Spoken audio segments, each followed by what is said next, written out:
Hello everyone, welcome to the preposition party.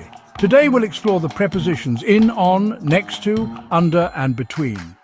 Think of prepositions as the special ingredients in the recipe of the English language. They help us understand where things are located, making sentences clear and easy to follow. So let's get started and learn about prepositions together.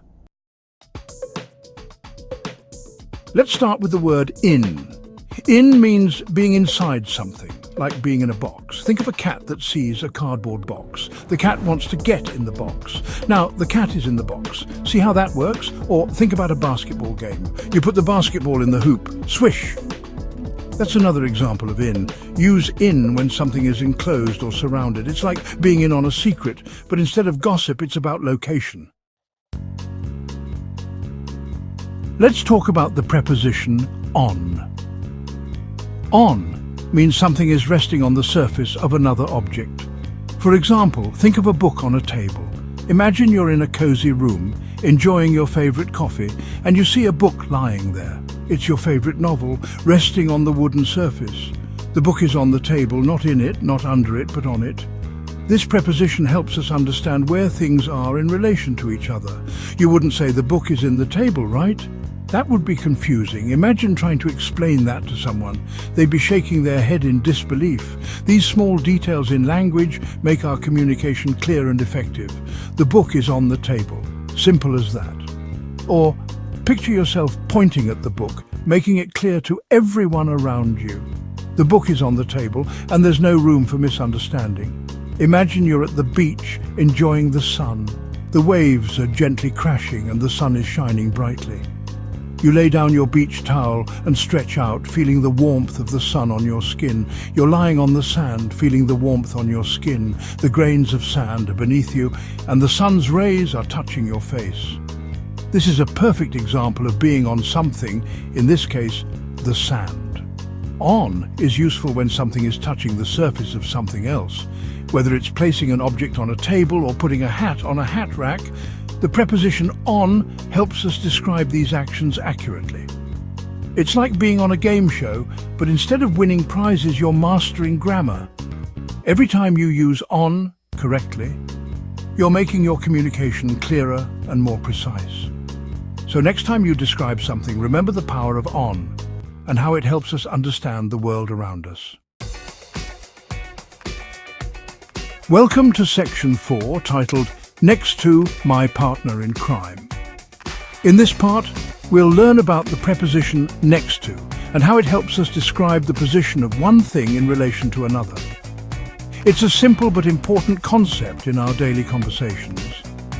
Let's start with next to. Imagine you're in a classroom and your teacher is explaining a new concept.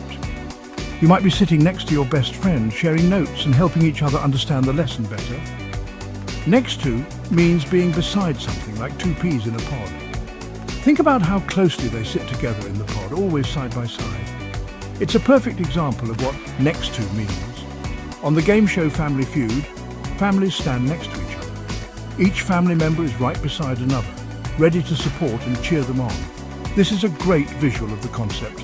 That's next to in action. Whether it's a game show or a lineup, being next to someone means you're right there, side by side, sharing the moment.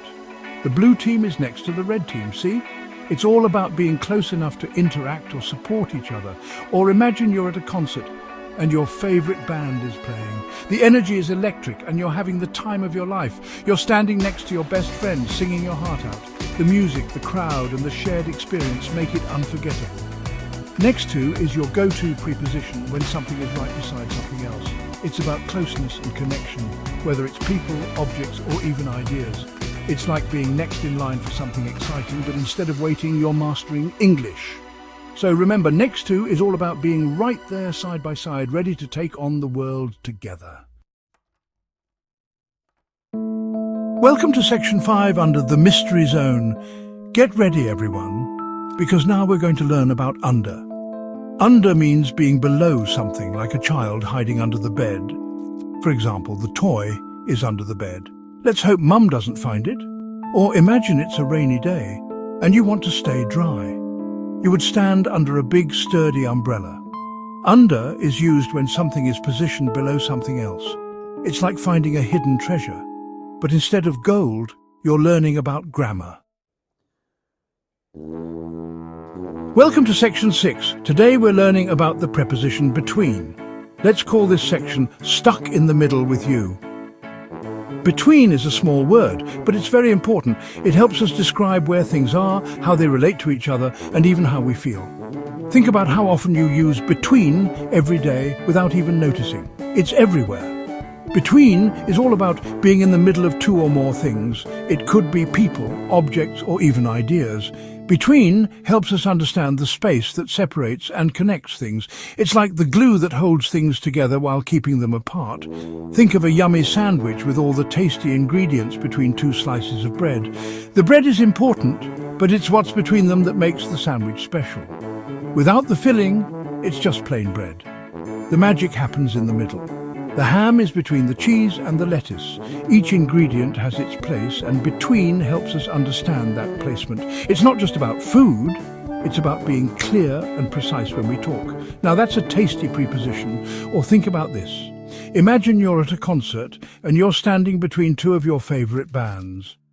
The excitement is amazing, and you feel like you're part of something bigger. Between captures that feeling of being in the middle of the action. You're at the movie theatre, and you're sitting between your two best friends. The movie is great, but the experience is even better because you're sharing it with them. Between isn't just a word, it's a connector of experiences and emotions. You got the perfect spot. Being in the middle can sometimes be the best place to be. It offers a unique perspective and a sense of belonging. Whether it's in a physical space or an emotional context, between is where connections are made. Between is your go-to preposition when something is sandwiched or positioned in the middle. It's versatile and essential, helping us describe everything from simple arrangements to complex relationships. It's a small word with a big impact.